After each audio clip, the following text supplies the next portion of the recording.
વડનગર તાલુકાના સોબાસણ ગામના સરપંચે આપ્યું રાજીનામું। સોબાસણ ગામ પંચાયતના તલાટી પંકજભાઈના ત્રાસથી પગલું ભર્યું હોવાનો આક્ષેપ સરપંચે લગાવ્યો। વડનગર તાલુકા પંચાયતના પ્રમુખ ભારતીબેન પટેલને તલાટીની બદલી માટે યોગેશ ઠાકોરે લેખિત આપ્યો। સોબાસણ ગામના સરપંચ યોગેશ ઠાકોરે કહ્યું કે તલાટીની બદલી કરો અથવા મારું રાજીનામું સ્વીકારો।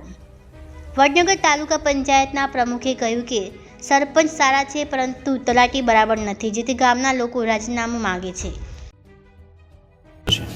મુદ્દામાં એવું છે સાહેબ, ઘણા એક વર્ષથી હું લોકોના હાઈટ મારા દોરું છું, બરાબર, પણ એમાં તલાટી કોઈ કામગીરી કરવા દેતો નથી।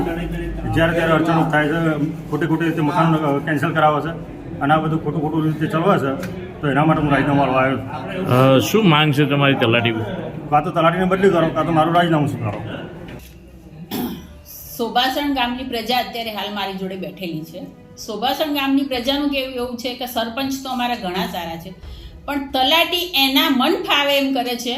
સરપંચની બોડીને કશું પૂછતા નથી, પૂછ્યા વગર મન ફાવે એમ બધા કામો કરે છે અને પ્રજાને હેરાન કરી દે છે। એટલે સોબાસણની પ્રજા તાત્કાલિક કાલ થાય તો આજ ને આજ થાય તો અત્યારે અબ ઘડી એનું રાજીનામું માગે।